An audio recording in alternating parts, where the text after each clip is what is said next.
yung sinyales na sabi ng Diyos na sinasabi niya na wakasan ng isang relasyon ay kapag inilalayo ka nito palayo sa Kanya. Kaya nga, the relationship draw you away from God. So ito na yung signs na dapat mong wakasan yung isang relasyon. Lalo-lalo na kung magsyota pa lang. Kung hindi mo kayang pasunurin sa pamamaraan ng Diyos, kailangan mo ng wakasan. Dahil hindi ito ang nais ng Diyos sa atin. Dahil ang gusto ng Diyos, hindi kailanman naglagay ang Diyos na sino man sa iyong buhay na patuloy humihila sa atin, palayo sa ating pananampalataya.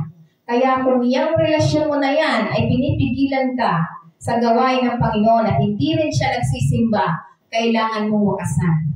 At kung hindi mo kayang wakasan, kailangan mong ipag-pray na sumunod sa pamantayan ng Panginoon. Dahil kawawa ang mga taong ayaw sumunod sa Diyos. Walang pagpapala dyan.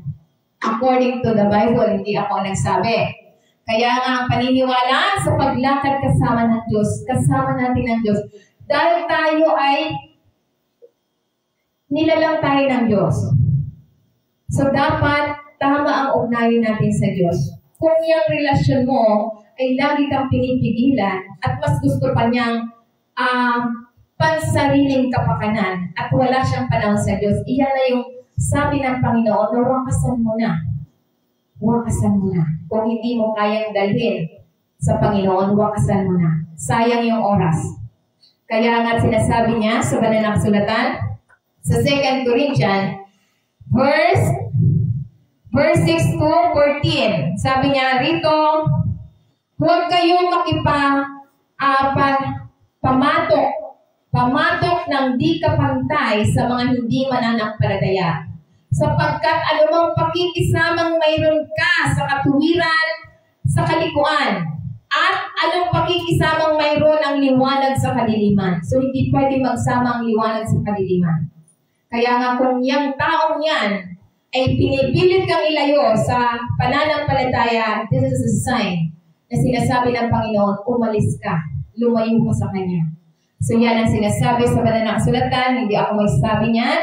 Salita ng Panginoon ay pinagbibigay ng isang malalim na tagubilin upang maiwasan ang malapit na nagbubuklod sa pakikipagsosyo, lalong-lalo na sa espiritual, sa mga hindi sumasampalataya sa ating Panginoon Kristo. Napakahirap kapag ganito ang iyong kapartner. Dahil hindi na ako magsasalita. Mahirap kapag hindi nyo kapananampalataya. Lalo na kapag ikaw ay gusto mo laging magsamba, gusto mo laging magnilay-nilay ng salita ng Diyos, tapos pinipigilan ka. Yan yung sign na hindi pwede kayong magsama. Yan ang sign ng Diyos sa pagiging hindi pantay na pamatok na nagmumulas kung saan ang dalawa hindi magkatugma. Sa hayop man, hindi maaaring hilahin ang isang araro ng isang epektibong magkasama. Gayon din ang isang mananampalataya. At hindi isang mananampalataya. So kung hindi ka mananampalataya at ang ihila mo ay mananampalataya, mahirap. Ito ay pasimula na magkaiba ang mga halaga at direksyon. Kaya nga ito'y tumatawag sa bawat Kristiyano na lumalakad sa espiritual na integridad, pagpili sa mga relasyon na sumusuporta at nagpapakita ng kanilang pangako sa Panginoon Kristo. Kailangan yung kapartner natin ay hindi tayo hinihila palayo sa Diyos. Kailangan sumusuport. Kung hindi man niya kaya gawin pa, dapat sumusuport siya. So yan ang sinasabi para hindi tayo magiging walang kabuluhan ang buhay mag-asawa. Kaya nga marami ngayon, napaka-trendy ngayon. Dahil kaya nga ito yung nagiging topic natin. Dahil napapanahon na talagang ang daming cheaters. Ang daming nagluloko. So kaya nga tulad na lamang ni Solomon. Si Solomon, ito yung maaring mag-asawa si Solomon ng mga dayuhang babae ay umakay sa kanya sa idolatry o pagsuway. Si Solomon isang halimbawa. Dahil sa pag-ibig niya sa isang babae, siya ay napilitan siyang magsamba sa mga gawa ng tao. So kaya sinasabi niya sa 1 King chapter 11, verse 4, sapagkat nangyari ng matanda na si Solomon, siya ay niligaw ng kanyang asawa sa kanyang puso sa pagsunod sa ibang Diyos. So at ang kanyang puso ay hindi sakdal sa Panginoon niyang Diyos, gaya ng puso ni David na kanyang ama. So tulad ni Solomon, dahil sa kanyang pag-ibig na mas pinili niyang umibig doon sa babaeng hindi niya kapananampalataya, hindi na siya sumunod sa Diyos. Dahil yung kanyang iniibig ay nagsasamba sa mga ribulto. So kaya nga kapag yung mga iniibig nyo ay nagsasamba sa ribulto at hindi nyo kayang dalhin sa tamang katuruan, 100%, yan yung sign na hindi yan binigay ng Diyos. So kaya nga, yan yung sinasabi sa banal na kasulatan. Kaya sinasabi pa niya sa verse 6, dahil dito si Solomon ay gumawa ng masama sa paningin ng Diyos. So makakagawa ng masama kapag hindi kayo kapananampalataya. Dahil magkaiba ang inyong pananampalataya.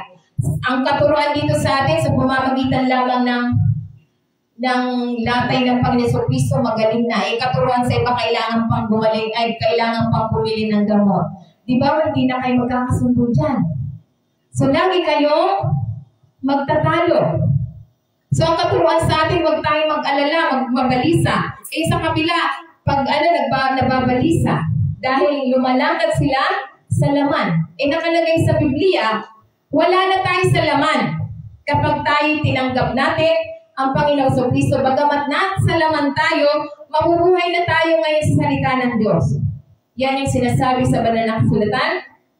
Kaya nga, tayo ay sasalita lamang, huwag tayong papaligaw o maniniwala sa mga. Kaya nga sa kabila ng kanyang karunungan tulad ni Solomon, sa naon niya ng katapatan ang kanyang maraming asawa, banyag at umaakay sa kanyang idolatry, umakay siya sa kanyang pagsamba sa Diyos-Diyosan.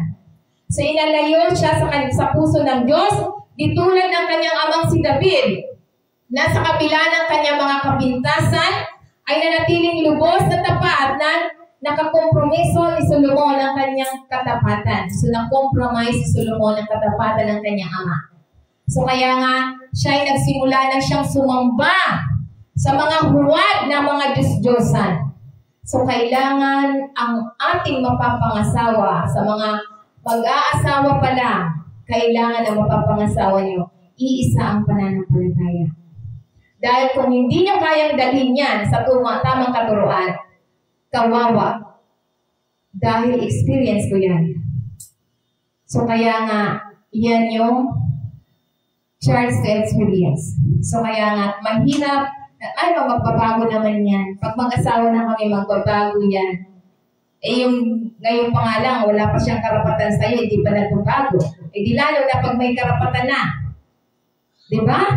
So kaya nga, ito yung sinasabi na, sama-sama ba kayong lumalago sa espiritual o lumalayo kayo sa Diyos? So kailangan, the relationship draw you away from God.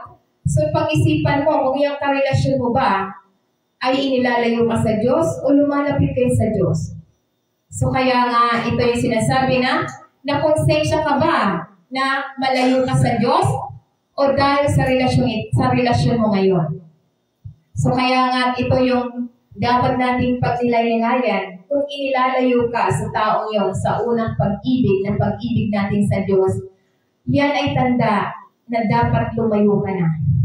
Dahil hindi kailanman dadalhin ng Diyos ang isang relasyon na nagdudulot ng pagkabulok sa espiritual. So hindi gusto ng Diyos na wala kang espiritual na ugnayan sa Kanya. Dahil ang layunin natin dito sa sanlibutan, to glorify God. So kung yung relasyon mo, laging trabaho lang or laging mga pamamasya lang ang iniintindi, walang ugnayan sa Diyos, yan yung sign na dapat mo nang wakasan ang iyong relasyon. So kung hindi mo kayang ipag-pray na magbago, wakasan na. At mag-pray ka na dapat yung kalooban ng Diyos na hindi ka ilalayo sa relasyon mo sa Diyos. Amen?